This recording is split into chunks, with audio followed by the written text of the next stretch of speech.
Hi, this is Stephanie Miller from The Stephanie Miller Show. Please enjoy this exclusive clip from my show on Political Voices Network. I'm still just trying to process every single day the lows that this party will go to defend as David said, criminal. You know, Absolutely. He was saying convicted felon is just another, how does he say it? You know, it's a description of a criminal. He is he just talks about needing to say the words that have meaning. It's not an insult. It's fact.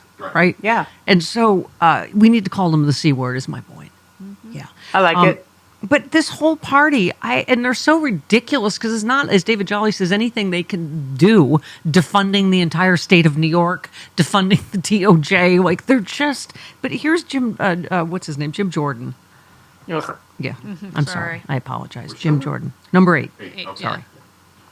That's why we got legislation which says no federal money can go to Fani Willis, no federal money can go to any of these rogue state prosecutors like Bragg and Willis who are using lawfare, going after their political opponents, and any special counsel that is out there who wasn't approved by the Senate should be defunded as well. That's our legislation. In addition, we've also got, you should be able to move the venue to federal court, which was legislation we passed months ago out of the committee.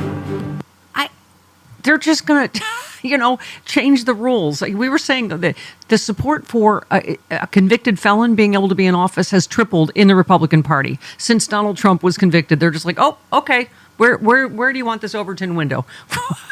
Just move it again. By numbers, they've got a few convicted felons that are holding office. I mean, You go down to Texas. Was it Patrick?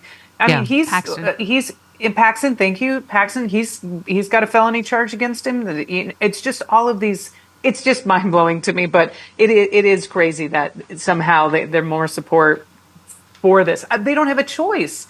They don't have a choice. If they go up, this is what I mean by this. If they go up against him, they're going to get primaried. That's what they're afraid of. So whether they believe it or not, they're going to spout the support for this guy. They'll vote for him if he's in prison. Yeah, it's absurd. I was trying to find I'm trying to find the latest story. Speaking of Texas, about trying to pretend you're any kind of rule of law story. So, party, what's his name? Abbott overturned the conviction of the guy that killed a Black Lives Matter protester. He pardoned him, and now they're trying to get the pardon overturned. Right now, the Attorney General is trying to. Travis County DA. Right. Travis County DA announced his office will ask the state's highest criminal court to overturn Abbott's pardon of the man who was convicted of killing a Black Lives Matter demonstrator. I mean, they're just, man, this is the Old West. Like, just make up your own laws. It's like, okay, so a murder conviction by a jury of your peers in Texas, now that used to be sacrosanct to them. But now it's like, Absolutely. Oh, you killed a black guy? Oh, okay, well, that's okay. I know the only positive thing about this is that they've gone into his social media because they're like, oh, there was no hate. He didn't draw it was stand your ground BS.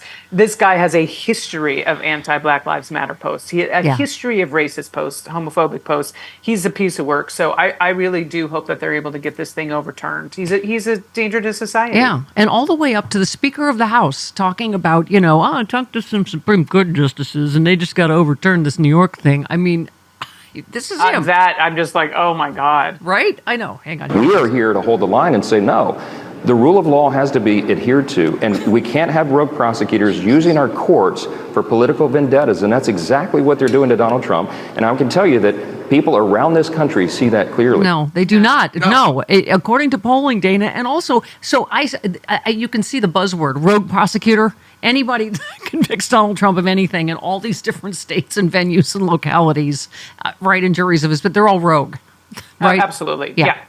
But they don't have a problem with like Bob Menendez trial. Right. Because apparently that's not a rogue prosecutor because he's a Democrat. So if everything goes well there, justice works. Yeah. Our legal system works. Yeah, they would never want anybody prosecuted on this gun charge. But Hunter Biden, this will be a travesty unless he gets convicted. By the way, those of us in LA were like the Menendez trial. What did those kids do now? Okay, it's not that one. When I said it, I was like, oh. I'm still hoping those kids get out. They should be by now.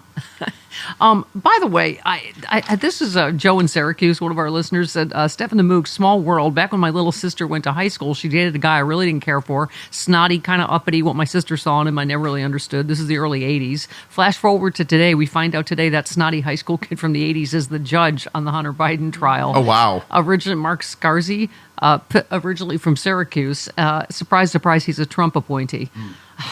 Yeah. So I know, and this is what I hate that's happened to our justice system, Dana, is we have to go, if it's a Trump judge. I mean, look at Aileen Cannon. Look at the Supreme Court. You have to pray that you just get any kind of normal, fair judge, right? I think the normal fair judge is the thing, because at least we've seen in some of the January 6th cases, even a Trump judge, but because it didn't have to do with him directly. Right. So that's the problem, is that when it comes to Donald Trump directly, I mean, who knows how they got into this position in the first place, but at least some of them are doing their job in other cases. I'm like, throw hands up when you've got Georgia postponing till October, and you've got, Cannon down in Florida. You're like, can we do? I don't even want to, it all makes me furious, but the Georgia thing, as Frangela says, to get up in this black lady's panties. I don't understand how they're able to do this. Nothing has anything to do with Donald Trump's and his cohort's crimes in Georgia. And it's just insane that they're able to do this.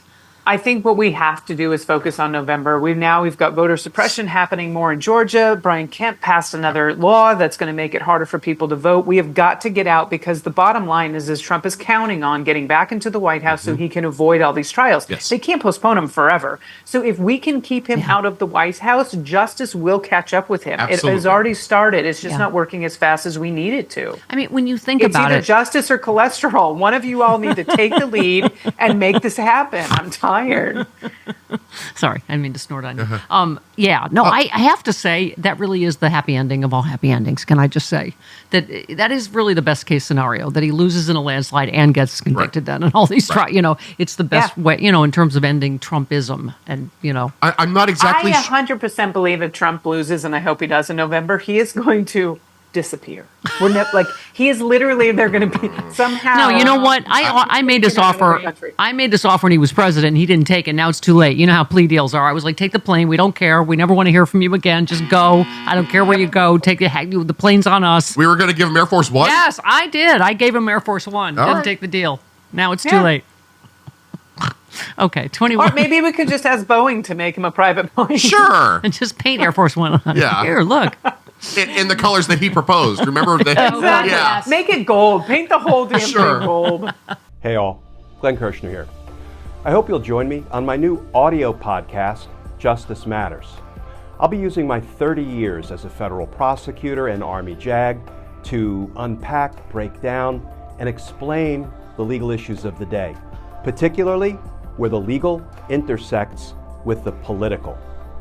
Please look for Justice Matters with Glenn Kirshner wherever you generally get your podcasts.